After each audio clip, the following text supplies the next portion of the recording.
ভাই আজকে একটা কথা নিয়ে আসলাম। আমাদের বিদেশে যেতে গেলে পাসপোর্ট, ভিসা, আইডেন্টি কার্ড, আধার কার্ড, প্যান কার্ড, এমনকি স্কুল সার্টিফিকেট সব কিছু আমাদের লাগে।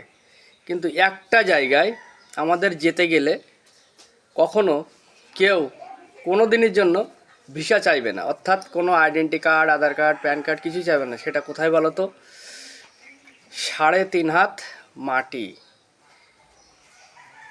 কবরস্থানে আমরা যখন যাই বা আমাদেরকে কেউ নিয়ে যায়, বা শ্মশান ঘাটে হোক, শ্মশানে হোক বা আমাদের কবরস্থানে যখন যাই, কিন্তু কেউ কখনো বলে না ভাই তোমার এই ভিসা লাগবে, কিছু লাগবে। তো আমাদের সবার একদিন ওখানে এখানে যেতে মন চায়।